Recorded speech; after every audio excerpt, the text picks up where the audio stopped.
Vous écoutez le grand débat, issu de l'épisode S410 du podcast Faut pas pousser les ISO, diffusé le jeudi 2 juin 2022.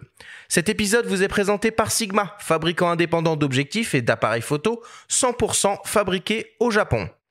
Nous sommes de retour dans Faut pas pousser les ISO avec Sylvain Gardère et Damien Domaine pour une grande masterclass sur la photographie de mariage. Alors, avant que l'on rentre réellement dans le vif du sujet, on vous propose d'écouter le témoignage d'une jeune mariée, Céline. Damien, Sylvain, vous avez réalisé les photos de son mariage l'année dernière et elle nous offre son retour d'expérience. Eh bien, en fait, ils ont fait partie du mariage. Donc, on se mariait en petit comité, on était une quarantaine.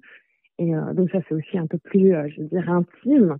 Et comme je disais, il y a vraiment un lien de confiance et ils ont été comme nos invités, en fait. C'était comme si c'était des amis avec nous. Ils nous ont accompagnés, ils étaient deux, donc ils ont accompagné mon mari, je peux dire mari maintenant, et moi, donc, ils nous ont suivis tout le long, même la veille dans la welcome party. Voilà, ils étaient là avec leur sourire, leur appareil photo, à vraiment capter les moments, je veux dire, d'émotion. Et puis pas seulement nous, en fait. Ça a été vraiment tout un reportage photo sur toute l'ambiance qu'il y avait dans notre mariage, la beauté, le côté magique, le côté romantique. Et puis on a des photos de tout le monde. Et ça, c'est vraiment exceptionnel.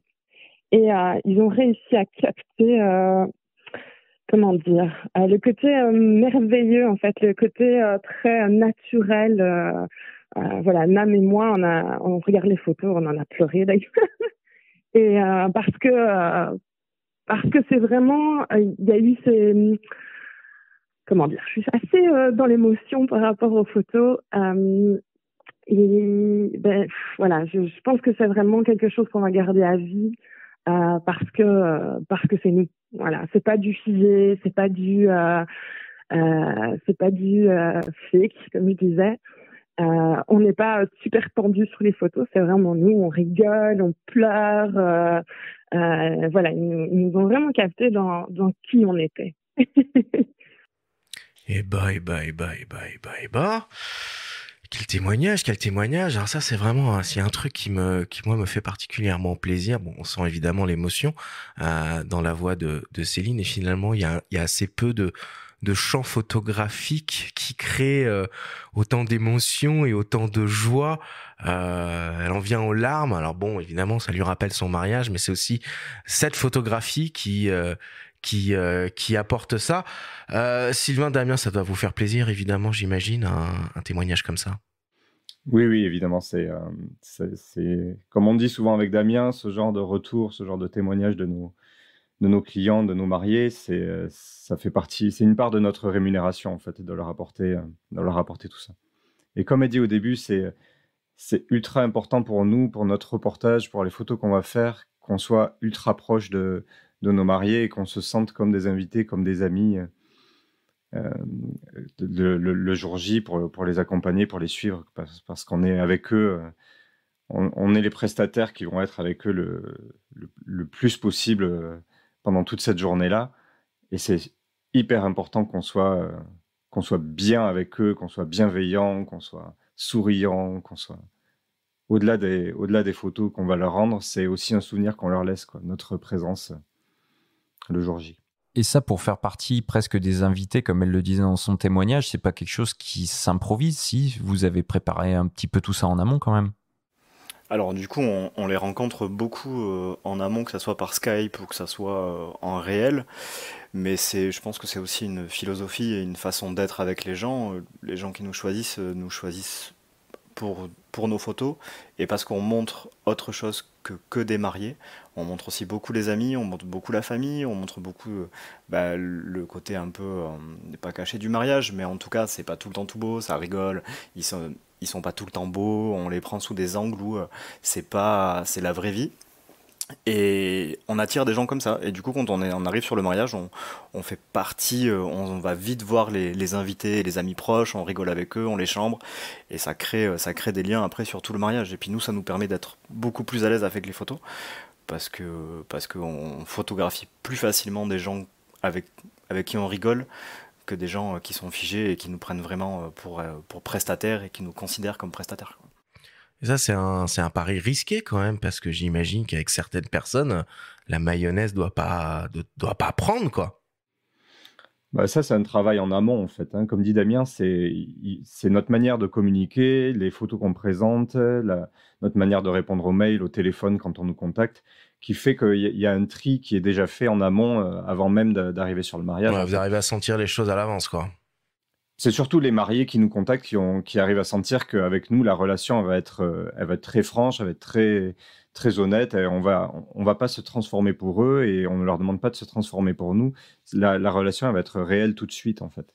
Donc, on n'a pas cette partie-là des mariés qui veulent juste un prestataire. Moi, j'ai eu ça pendant des années Mhm. avant de rencontrer Damien et j'étais prestataire sur des mariages. Maintenant, je suis un ami. Alors, un ami souvent provisoire. Parfois, on a des amitiés avec les mariés qui durent, mais même si l'amitié elle est provisoire que sur un week-end, que sur une journée, on est vraiment là en toute amitié, en toute bienveillance et en plus on prend des photos, quoi. Et le jour J, comment ça se passe? Est-ce que vous essayez de vous faire discret, ou au contraire, vous essayez un peu de marquer votre territoire dans la journée, dans la soirée avec les invités? J'imagine que c'est un peu des deux, que ça dépend des moments de l'événement. C'est pas, en fait, on est nous-mêmes. Vraiment, comme dit Sylvain, on porte pas de masque. Alors que ce soit en amont où on va clairement dire aux mariés, le plus important avec le photographe, c'est les photos, mais c'est beaucoup le feeling, parce que vous allez supporter notre gueule pendant toute une journée, et que si vous aimez pas notre gueule et que vous aimez que nos photos, ça va pas le faire, parce que ça va se voir sur les photos. Et ensuite, le jour J, on est tel quel. Donc moi, je fais souvent, on reviendra un peu sur comment on travaille, mais je fais souvent les préparatifs des mecs parce que j'ai ce côté un peu où je chambre et tout ça, et avec qui ça se passe bien, et du coup, ça brise un peu la glace. Donc le territoire, il est marqué comme ça, en fait. Et souvent, quand on arrive, le photographe, ben, c'est comme dans le sens de la fête, en fait. Les mecs nous font de suite des blagues sur ce genre de choses. Et c'est en répondant et en ayant de la répartie sur ce genre de choses qu'on va faire notre place et être considéré comme photographe et comme invité. Alors, on l'a évoqué dans votre présentation au début d'émission, l'une de vos particularités, c'est que vous travaillez toujours en duo. Alors, c'est assez original comme approche. C'est quoi finalement l'idée qu'il y a derrière ça? C'est que ça devient 2 fois plus cher, que vous êtes 2 fois plus efficace, que vous faites 2 fois plus de photos, que c'est 2 fois plus sympa de travailler en équipe, ou au final que c'est 2 fois plus d'emmerde? Alors, c'est surtout pas 2 fois plus d'emmerde, c'est effectivement 2 fois plus sympa, voire même 10 fois plus sympa de travailler à 2 que de travailler tout seul. Ça nous arrive exceptionnellement de faire des mariages chacun de notre côté. Alors, c'est vraiment exceptionnel. Et pour le coup, on s'ennuie beaucoup, quoi. On a beaucoup moins de pression quand on travaille à 2. C'est hyper motivant de voir le travailler. C'est hyper motivant pour moi de voir les photos que Damien peut faire sur un moment. Quand je les découvre, ben, je suis toujours épaté de ce qu'il arrive à faire différemment de moi. Dans la gestion de l'entreprise, ben, c'est quand même beaucoup plus facile de travailler à 2 que de faire tout ça tout seul. Donc, ouais, c'est vraiment un confort. Je ne reviendrai pas en arrière, non. Il y a quand même le risque de se marcher sur les pieds, non? Surtout sur un mariage de 40 personnes, comme on l'a entendu dans le témoignage. Ça vous arrive jamais de marcher sur les plates-bandes de l'autre? Non, en fait, ça s'est plutôt bien goupillé. Depuis la première saison de stage, on a appris à travailler ensemble. On travaille avec des focales différentes, on reviendra sur les focales et tout ça. Mais en fait, on travaille avec du matos différent et on sait quelle focale on a sur l'appareil, donc on sait à peu près où c'est qu'on va se placer. Puis après, il y a un côté ego aussi, où il faut savoir mettre un peu son ego de côté quand il y a une bonne photo. Si c'est pas au 35 mm qu'elle sera bonne, ben, il faut laisser la place à un 20 mm et laisser la place. Par exemple, moi je laisse la place volontiers à Sylvain quand la photo est meilleure au 20 mm qu'au 35 et inversement. Donc je pense qu'il y a aussi un côté ego à mettre de côté, qui est important chez les photographes. Alors, j'ai récupéré quelques chiffres assez impressionnants vous concernant. 177 000 photos réalisées sur une saison de 16 mariages, soit environ 10 000 par mariage, dont 1000 livrés aux clients. Vous êtes des fous du déclencheur, c'est pas possible. il faut pas racheter notre matos. Non, maintenant avec les hybrides ça va mieux, mais oui, en fait on clique beaucoup pour avoir les moments où la personne est le plus vrai. Après ça peut paraître beaucoup, mais autant s'en servir. Sur les numériques, on n'est plus à l'époque de la péloche, donc vraiment il faut cliquer pour avoir le bon moment, l'émotion vraie qu'on a réussi à définir et qu'on a réussi à percevoir chez la personne. Et du coup, comment vous répartissez les tâches finalement? Alors bon, vous l'avez un peu évoqué le jour J pendant le reportage, mais est-ce que l'un d'entre vous s'occupe plus de tout ce qui est avant-vente, une autre personne qui s'occupe des préparations et de ce feeling justement vous essayez de mettre en place avec les mariés? Est-ce que c'est une seule personne qui fait la post-prod? Bref, comment vous vous organisez quoi? Alors, en amont du mariage, on se répartit les clients, on va dire, 1 sur 2. Il y en a un qui va gérer le dossier, qui va gérer les contacts, etc. Quand on les rencontre évidemment à 2. Quand on fait un Skype, c'est toujours tous les 2 qui y sommes. Mais il y en a un on va dire, qui gère l'administratif du dossier du mariage. Donc ça, on alterne 1 sur 2. Et après, le jour J, c'est vrai que moi, je fais souvent les préparatifs de la mariée et Damien les préparatifs du marié. Bon, ça, c'est trouvé comme ça. Sur le reste du reportage, c'est en se donnant des coups d'œil qu'on va se répartir les tâches. Il n'y a pas de règle particulière. Moi, je fais en général la photo du grand groupe et Damien va s'occuper des photos des petits groupes. Ça, c'est notre fardeau à chacun de nous. Et enfin, en ce qui concerne la post-prod, on traite chacun nos photos séparément. Mais on a évidemment les mêmes presets et les mêmes protocoles pour la post-prod. Et celui qui va faire la post-prod en premier va pouvoir envoyer des informations à l'autre, par exemple en ce qui concerne les teintes ou la balance des blancs dans tel ou tel endroit, quoi. Ouais, c'est ça, vous arrivez tous les deux à avoir un style uniforme, homogène en post-prod. Ce que vous proposez aux clients, c'est vous mettez de base d'accord sur du noir et blanc, sur de la couleur, et vous appliquez les presets. Comment ça se passe? Comment vous définissez votre patte commune? Alors ça a été défini aussi à l'avance, hein. On a défini un peu déjà notre style. On a défini un format qui nous est propre, en tout cas qu'on aime, qu'on utilise à 100%, qui est le 16/9. Donc on travaille tout en 16/9. Qui est un format vidéo, c'est marrant. Ouais, c'est un parti pris qui est un format vidéo. Ouais. Alors au départ, on avait évoqué ce format-là parce que tous les téléphones portables et beaucoup d'ordinateurs sont en 16/9. Et les gens les regardent beaucoup plus en 16/9, et le format 3,5 est croppé à chaque fois sur les téléphones. Ça a du sens. Donc on avait commencé à travailler sur ça. Ouais, le 16/9, c'est aussi parce que c'est vraiment le format des gens dans leur environnement et des gens qui sont entourés d'autres personnes, en fait. Et ça correspond bien à ce qu'on veut dire du mariage, en fait. Comparé à un format vertical ou un format carré qui serait plus un format adapté à la prise de vue d'un individu seul, le format 16/9 permet vraiment d'englober les gens dans leur environnement, quoi. Alors du coup, je reviens sur le côté duo à 2, ça coûte mécaniquement 2 fois plus cher à vos clients. Dans ces conditions, vous arrivez quand même à rester compétitif? Alors en fait, 2 fois plus cher, je suis pas d'accord avec ça parce que alors dans la tête d'un photographe, oui, il va pas mettre, il va devoir se doubler, mais en fait c'est beaucoup moins de travail. Donc si on prend en heures et en stress et en tout ce qui va, dans toute la gestion, c'est 2 fois moins de taf. Donc pourquoi se vendre 2 fois plus cher alors que c'est 2 fois moins de taf? C'est quoi du coup le forfait moyen de vos clients? Là, cette année, on va être autour entre 3 500 et 4 000 euros par mariage. Ouais. Et j'ai vu donc que vous m'avez envoyé votre plaquette, du coup que vous avez échelonné les choses en fonction de la durée de votre présence sur la journée, donc depuis les préparatifs ou un événement qui peut se passer peut-être la veille de la journée du mariage, un événement qui peut se passer le lendemain. C'est ça vraiment, c'est le temps qui définit le prix? Alors, c'est pas tout à fait le temps, c'est vraiment les événements. C'est-à-dire qu'on n'a pas de limitation horaire, par exemple. Mais par contre, si on fait un reportage qui va des préparatifs jusqu'à la soirée, Ça peut commencer à 14h et finir à minuit, comme ça peut commencer à 9h et finir à 1h ou 2h, voire 3h du mat. Donc, c'est pas une limite, il n'y a pas de limitation horaire. C'est vraiment par événement. On fait soit préparatif cocktail, soit préparatif soirée. Et pour qu'on se rende compte un peu, un mariage dans sa globalité, depuis le premier coup de téléphone, la première prise de contact par mail, jusqu'à la livraison finale des images, c'est combien de jours et combien d'heures de travail cumulés? Alors, les heures, c'est plutôt moi qui les compte, en l'occurrence.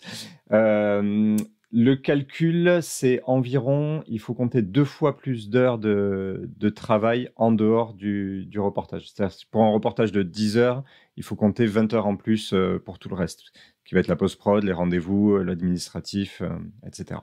Donc, un reportage de 10 heures, ça va être une trentaine d'heures de travail en tout. Et c'est quoi le statut que vous avez, du coup, pour mettre en place tout ça? Vous avez une boîte chacun de votre côté ou vous avez une boîte globale qui vous représente? Alors on a fait le choix au départ, Sylvain était auto-entrepreneur et moi je me suis mis aussi en auto-entreprise, donc en fait on est 2 auto-entrepreneurs sous la même entité et on fait 2 factures à nos clients. Alors enfin ça fait un moment qu'on est au seuil, en 2019 on commençait à dépasser le seuil, donc il y a un seuil de tolérance et on allait changer de statut quand le Covid est arrivé. Voilà, donc on est remonté en 2021 et là 2022 ça va être une grosse année, donc on est en train de réfléchir à un statut. Est-ce qu'on reste tous les 2 indépendants ou est-ce qu'on monte une structure à 2? Et vous faites uniquement du mariage du coup, ou le Covid vous a obligé à revoir vos plans? Alors on fait pas que du mariage, c'est ça qui est cool. On communique que sur le mariage, principalement sur le mariage, mais depuis toujours on fait beaucoup de corporate. Donc tout le travail en entreprise, donc portrait d'entreprise, photo culinaire, photo d'archi, photo immobilière et tout ça. À 2 Et on aussi? fait aussi, alors ça dépend des contrats. Et c'est notre force aussi, c'est ça, c'est que on peut se déplacer sur un gros congrès avec beaucoup de personnes, comme on l'a fait du coup il y a 2 semaines sur Paris, où c'était un congrès avec 10 000 personnes. Là on est une équipe de 2 et on peut se permettre de faire des gros congrès ou des prestations individuelles. Et ensuite, on fait beaucoup de photos de famille aussi. Et c'est principalement du bouche à oreille, donc on communique pas dessus. Alors, tu parles de famille. Moi, justement, j'ai une question à vous poser à ce propos-là. Le sacrifice n'est pas trop fort de se priver des 16 plus beaux week-ends de l'année quand on a une famille avec des enfants? Alors, oui, c'est compliqué. En ce moment, alors moi j'ai un garçon de 3 ans et demi là, qui va faire 4 ans et une petite de 1 an, donc je suis bien dans le rush encore.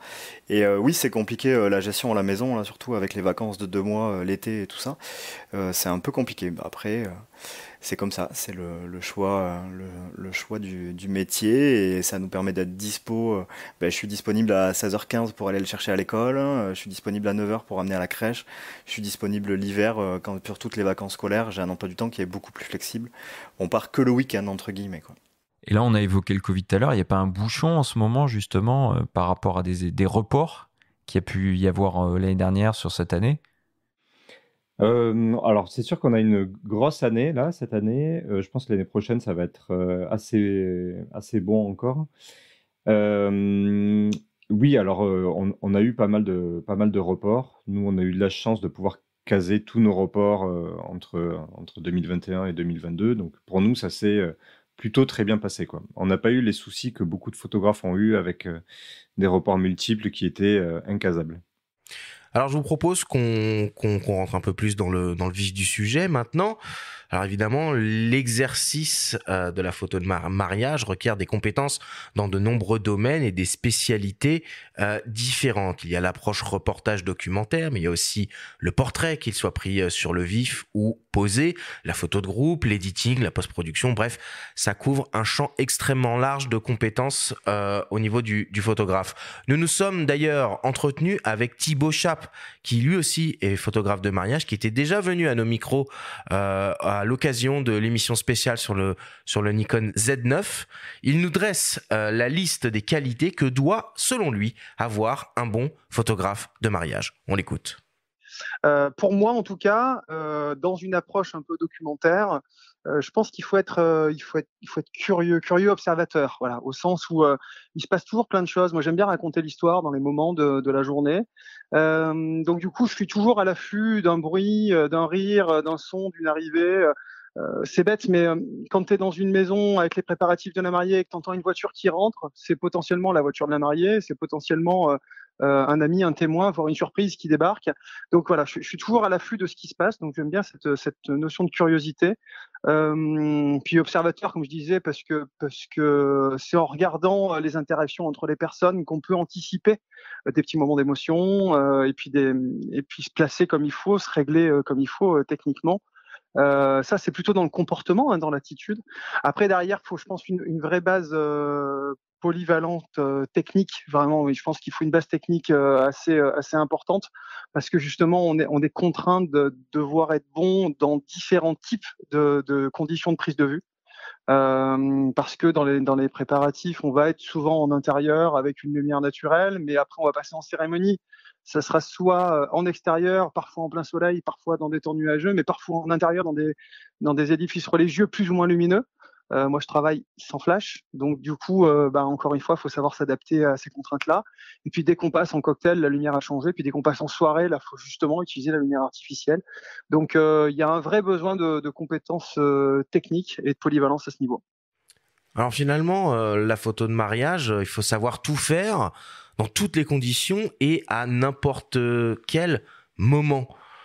Comment vous arrivez à tenir pendant 6 heures, 7 heures de suite cette espèce de tension et d'être prêt en permanence pour pouvoir déclencher s'il se passe la moindre chose? On pense au cocktail, surtout après, quoi. Quand on va arriver sur le cocktail et tout ce qu'on va manger. Non, après, il faut, comme il dit Thibaut, il le dit très bien, il faut une grosse base technique et je pense qu'il faut connaître son appareil photo par cœur et son matos par cœur pour pouvoir en faire abstraction et se concentrer sur ce qui se passe devant nous, quoi. Et les hybrides ont fait un grand pas en avant sur ce côté-là où on peut presque l'avoir, alors j'exagère à peine, mais presque en tout automatique et gérer juste la surexpo et la sous-expo, quoi. Et ça nous aide quand même beaucoup en l'évolution photographique. Alors je sais qu'il y en a qui sont encore réticents, un peu comme le passage de l'argentique au numérique, mais pour nous, ça fait une grosse différence de bien connaître son matos et d'avoir des matos de plus en plus fiables.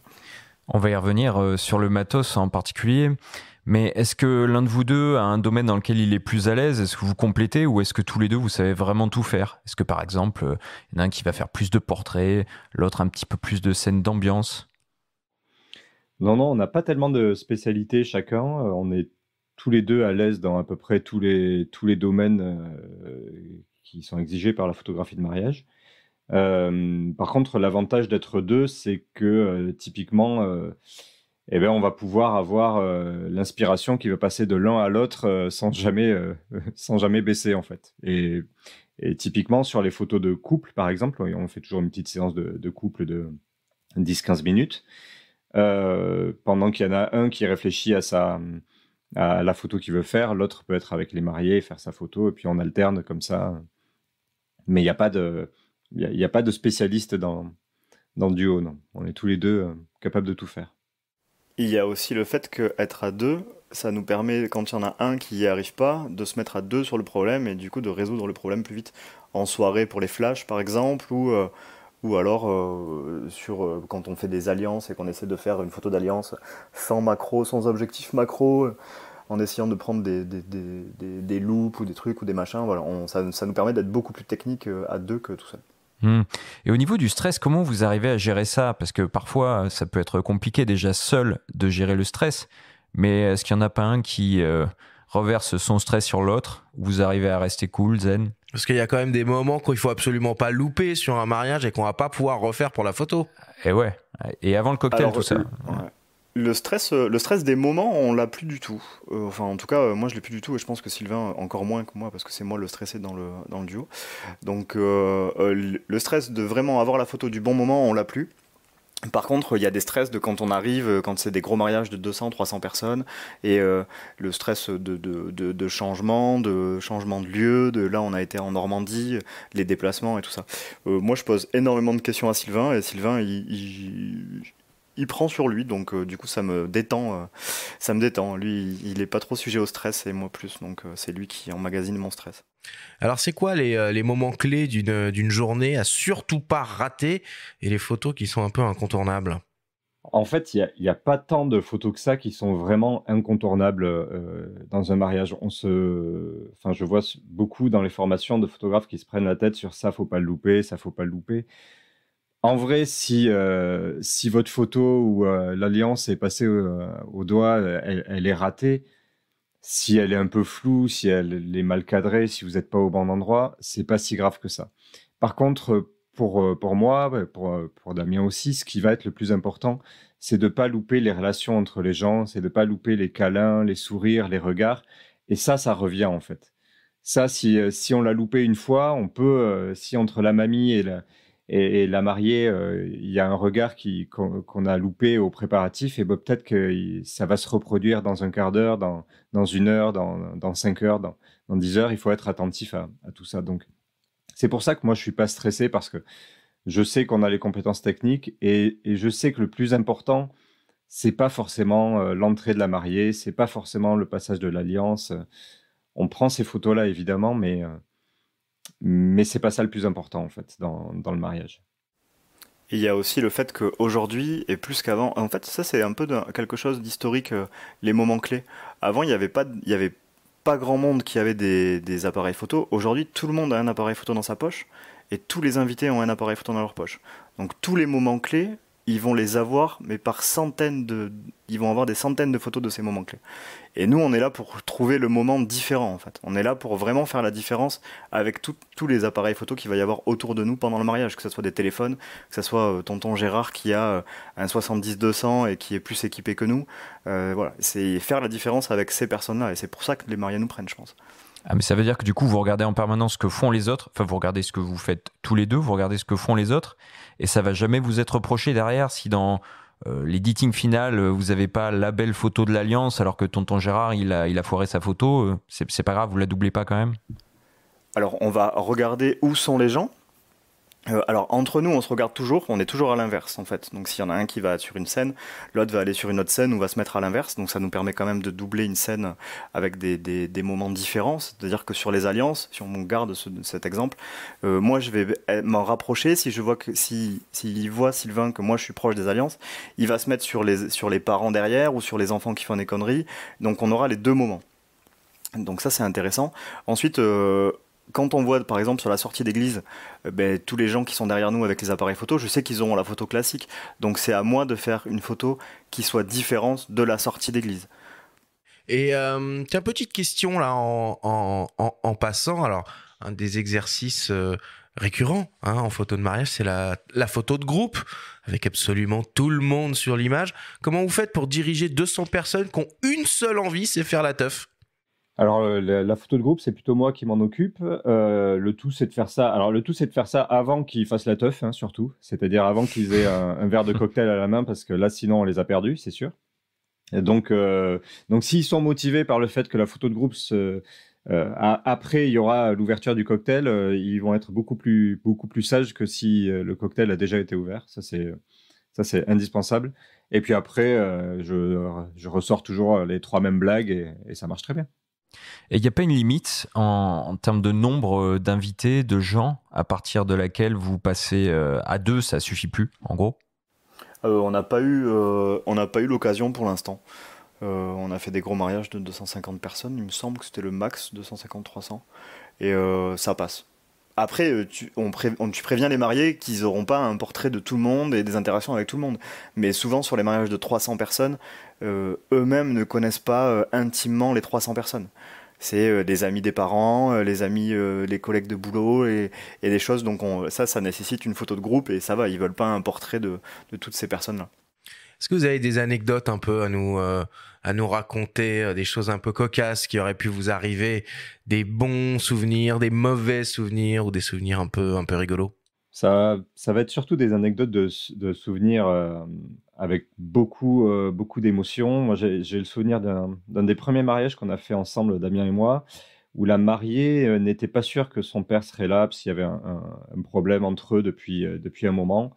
Donc, elle n'était pas sûre que son père serait là sur le mariage, et évidemment, elle pensait que son père ne l'accompagnerait pas à l'hôtel. Et en fait, moi, j'étais dans la voiture avec elle quand elle est arrivée à l'église, et tout le monde était rentré, et devant l'église, il restait une seule personne. En fait, il y en avait deux. Il y avait Damien et le père de la mariée qui était là. Et moi, j'étais avec elle dans la voiture.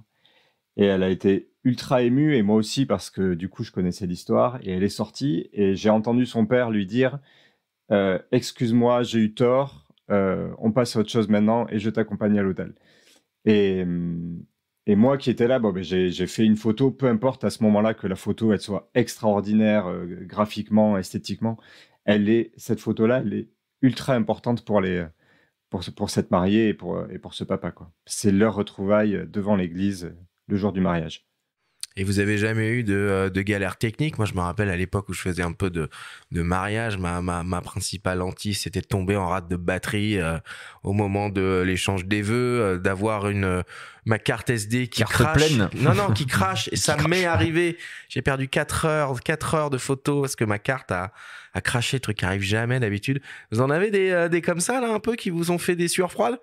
Ouais, il y en a. Alors les galères techniques, c'est plutôt moi. Je fais souvent tomber mes flashs, donc mes flashs ils pètent en pleine soirée. Ou la dernière fois, j'ai mis mon sac dans la voiture avec mes 2 appareils photo et avec la clé de la voiture dans le coffre. Donc je me suis retrouvé sans appareil photo pendant les préparatifs. Voilà, ce genre de trucs, on en a quelques-uns, mais on essaie à 2, c'est plus facile de moins. Enfin, je stresse autant, mais en tout cas, on n'en parle pas aux mariés. Le jour où j'ai coincé mes appareils photo dans la voiture, en fait, la mariée n'a pas su, et moi j'avais rendez-vous avec le marié pour les. On s'adapte. J'ai téléphoné à l'assurance et un mec est venu m'ouvrir la voiture, et je me suis aperçu que ma voiture était facilement fracturable et que c'était tellement facile que du coup je laisse vraiment plus rien dans la voiture. Voilà.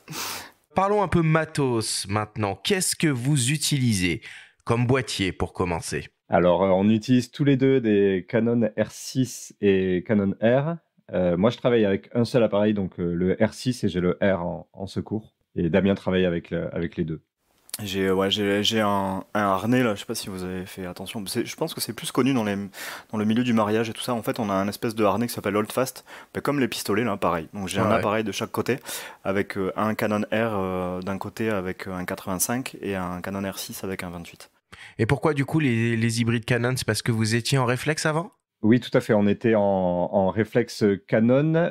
Quand on s'est associé, en fait, moi j'étais chez Nikon et Damien chez Canon, et on avait décidé que le premier qui aurait besoin de changer d'appareil photo, il ferait le switch vers l'autre marque, et donc ça a été moi. Je suis passé en Canon, mais c'est pas une chapelle pour laquelle on va militer particulièrement, même si on adore nos R6 pour le coup.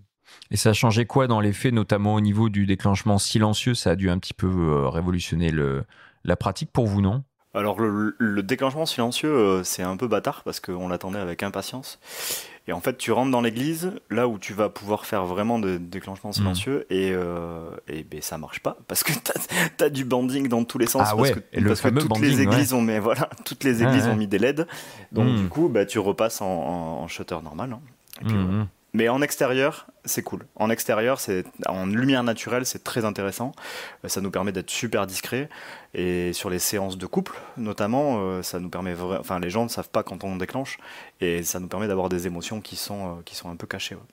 Après, le problème du déclenchement silencieux, c'est que les couples ne savent pas qu'on prend les photos, mais nous non plus, on ne sait pas qu'on prend les photos. Et c'est là qu'on va se retrouver facilement avec une centaine de photos prises en 5 secondes. Parce qu'on a beaucoup trop déclenché, quoi. Alors, montez sur ces EOS R6 et EOS R, vous utilisez naturellement et évidemment, puisque vous êtes ambassadeur des objectifs de la marque Sigma. Et alors là, vous avez décidé de faire compliqué alors qu'on pourrait faire simple. Vous utilisez les optiques les plus lourdes, réflexe avec une bague d'adaptation, alors que vous auriez pu faire le choix de se dire bon bah on laisse tomber les hybrides Canon, on bascule sur du matos Sony et on va utiliser les dernières focales Sigma en monture E-native. C'est vrai. C'est vrai qu'on aurait pu faire ça. Et en fait, ils nous ont envoyé on a testé le macro en avant-première, ils nous ont envoyé un Sony. Je sais plus lequel c'était d'ailleurs.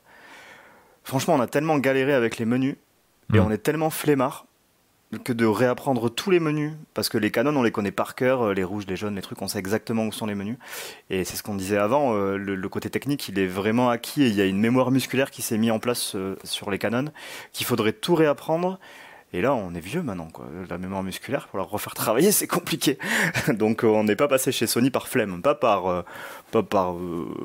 parce qu'on n'aime pas la marque ou parce qu'on trouve que le capteur est pas bon ou quoi, parce que je pense qu'aujourd'hui tous les capteurs se valent, mais vraiment par flemme de changer nos habitudes à nous, quoi. Et on trouve quoi alors dans votre fourre-tout en termes de focale? On a parlé tout à l'heure du zoom 14-24, et vous avez quoi en focale fixe, en zoom? Alors pour ma part, j'utilise principalement, on va dire à 80-85% sur mes photos de mariage, le 20 mm Art, donc de Sigma évidemment. Et pour le reste des photos, les 20% des photos, ça va être au 50 mm Art de Sigma toujours, et quelques photos au 135. Et toi Damien? Et donc moi je travaille au 14-24 la soirée. Et dans les préparatifs, les mecs ils sont souvent très nombreux sur les préparatifs et dans des pièces plutôt, en fait ça va très vite dans des pièces, juste des chambres, c'est moins préparé que la mariée qui reste longtemps dans une pièce et tout ça. Donc 14-24 de temps en temps au préparatif, mais 80% c'est au 28. Donc je suis passé au 28 parce que j'étais au 35 Art avant. Et en 16/9, le 35 ça fait un 40 et le 28 ça fait un 35, comme on croppe un petit peu. Donc je suis passé au 28 quand ils l'ont sorti, qui est phénoménal, qui est largement au-dessus du 35. Et ensuite au 85, alors là c'est une brique qu'on a, mais en même temps il est tellement bon que ça vaut le coup d'avoir une brique sur le côté, quoi. Et vous êtes jamais limité en termes de définition, parce que vous croppez pas mal du coup pour passer en 16-9. C'est pas les boîtiers les plus définis du marché, hein. Le R6 il est à 20 millions, le R il est à 30. Pourquoi pas aller sur un R5 à 50? Ça vous suffit en l'état? Vous êtes jamais retrouvé un petit peu juste? Alors on rappelle qu'on fait quand même plus de 10 000 photos par mariage chacun. Donc avoir 10 000 photos à 50 mégapixels, ça serait absolument ingérable. Et de toute façon, on livre nos fichiers HD en 4000 pixels de large, donc on a encore de la marge, même avec le capteur du R6, pour encore aller chercher de l'information en croppant encore plus que le 16/9 de base. Donc il n'y a pas de souci avec ça. On préfère avoir une bonne gestion de nos fichiers qui soient encore jouables avec 20 mégapixels qu'avec 50. Alors vous utilisez beaucoup, si j'ai bien compris, des focales fixes, mais pourquoi finalement pas des zooms? Parce que pour être réactif et rapide, c'est quand même ce qu'il y a de mieux, non? Alors j'ai retesté les zooms de Sigma, le 24-70 et le 24-120 l'année dernière, pour voir si je pouvais repasser au zoom, parce que je travaillais au zoom tout au début de ma longue carrière.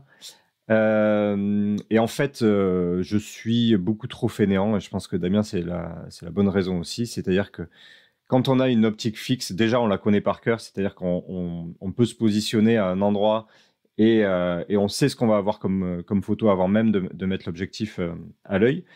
Et on est obligé de se déplacer, quoi. Un 20 mm, par exemple, c'est ultra exigeant. Si on est trop loin, ça ne marche pas du tout. Donc on est obligé de se déplacer et d'aller chercher la photo. Et avec un zoom, on est beaucoup trop fainéant et on a beaucoup plus tendance à zoomer, à jouer de la bague plutôt qu'à travailler avec les pieds, quoi. Et alors du coup, comment vous réglez vos boîtiers pour être prêt à tout moment? Quel mode de prise de vue? Quel mode de sensibilité? Quel mode autofocus? Est-ce que la rafale est toujours activée? Alors la rafale est toujours activée, même s'ils l'ont bien augmentée. La rafale haute sur le R6, elle est vraiment, il y a un peu trop d'images. Donc il faut faire attention à ne pas rester appuyé trop longtemps. Après, on est en priorité ouverture, parce que ce qu'on va vouloir avoir dans 80% des cas, c'est gérer notre profondeur de champ pour avoir plus ou moins du coup de personnes nettes sur notre photo et éloigner un peu plus le sujet. Donc priorité ouverture, ISO auto parce qu'il le gère très bien aujourd'hui. Donc on bloque notre ISO à 12008 en ISO max et moi je bloque la vitesse à 125e et Sylvain aussi. Ouais.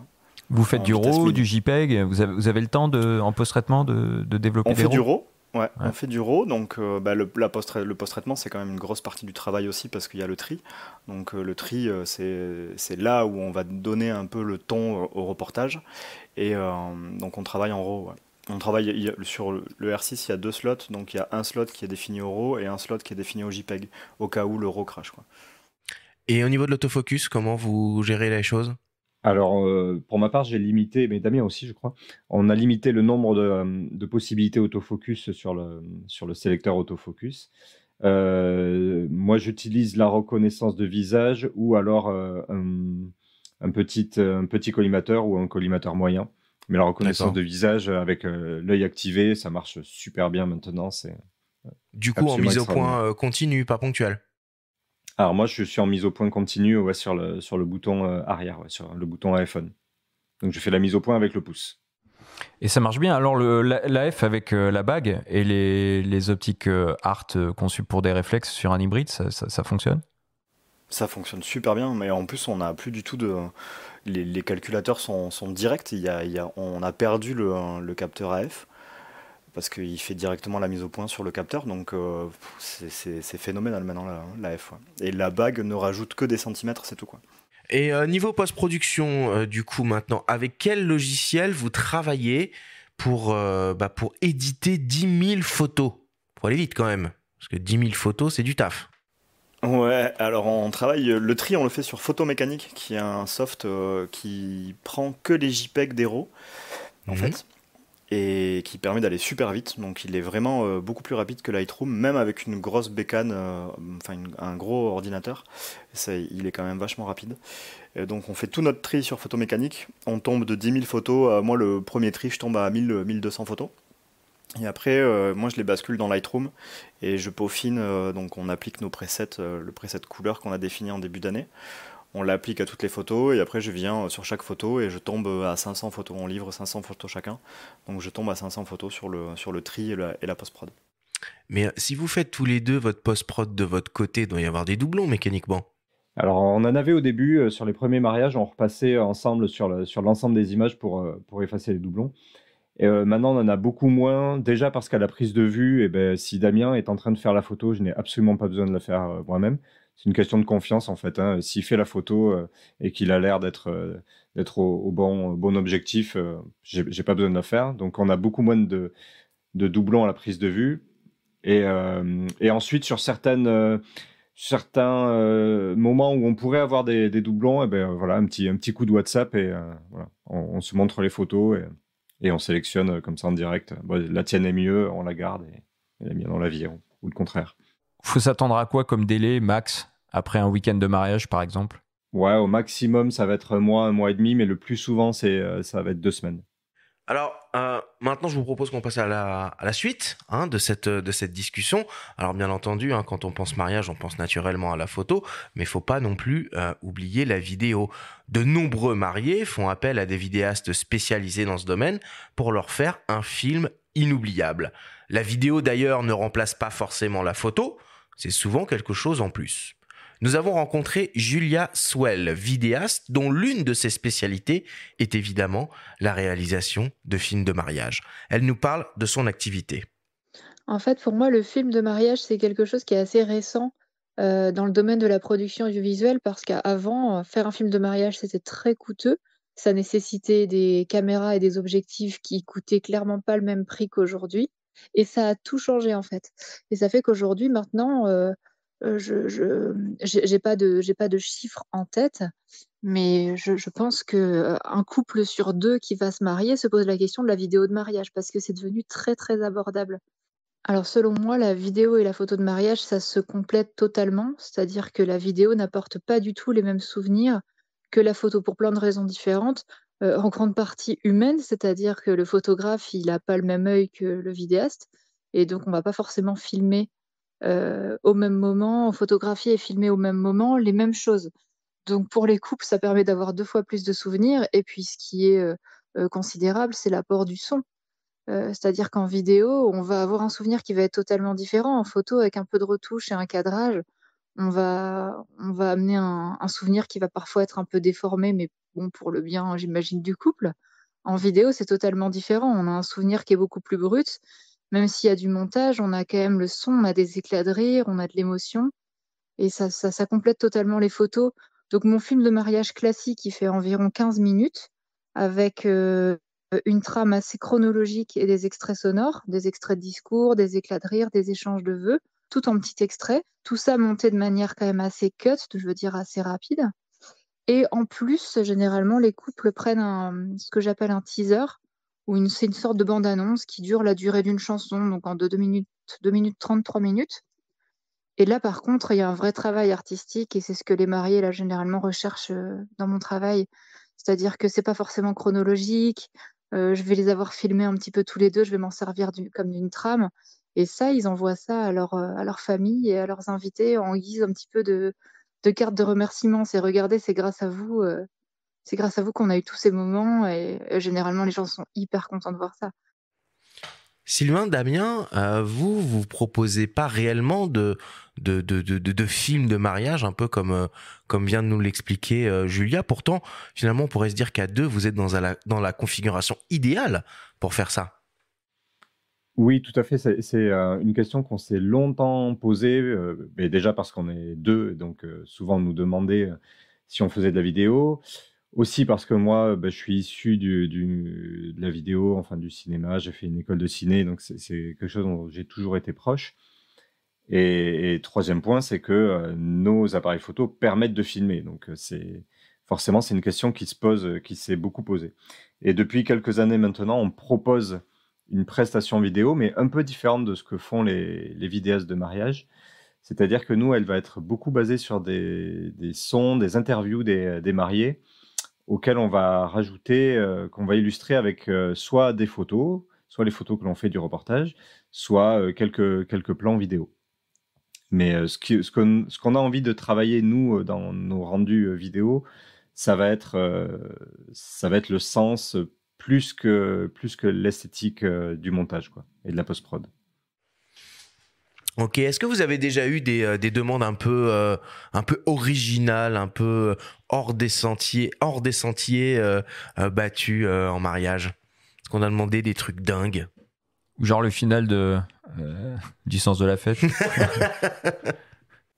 Non, pas plus que ça en fait. Je sais pas si tous les mariages ont des histoires un peu originales et des demandes originales. Après, on a photographié des trucs cool comme l'arrivée des mariés sur le lieu en cheval.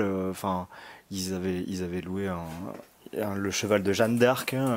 Donc c'était un canasson qui faisait 3 mètres de haut. C'était assez extraordinaire. Il est encore vivant, le cheval de Jeanne d'Arc? Ouais, il est encore ressuscité. C'est ça. Non, celui du spectacle en fait de Jeanne d'Arc. Mais du coup, on a des choses un peu comme ça, mais des trucs fous à photographier, pas plus que ça. J'ai pas souvenir. Sylvain, peut-être, si t'as des souvenirs, toi? C'est surtout, on nous emmène dans des endroits qui peuvent être assez extraordinaires, donc ça, c'est quand même une grande chance dans notre métier de voir des châteaux splendides, de voir des lieux dans lesquels on n'aurait jamais pensé pouvoir entrer.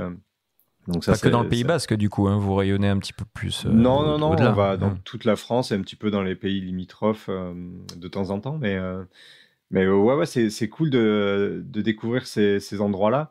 Après, notre typologie de clients, c'est pas des gens qui sont hyper foufous au point de faire des trucs très très hors du commun, on va dire. C'est plus des gens qui vont être attachés au partage entre amis et dans la famille et à rire ensemble. Donc ça va être des mariages qui vont plus être centrés autour de ça, quoi. Ouais, vous faites pas les mariages de Kim Kardashian, quoi. C'est ça. Absolument pas. Ok, bon on va terminer là-dessus. Merci Sylvain, merci Damien pour tout ce que vous nous avez offert et partagé au cours de ce grand débat.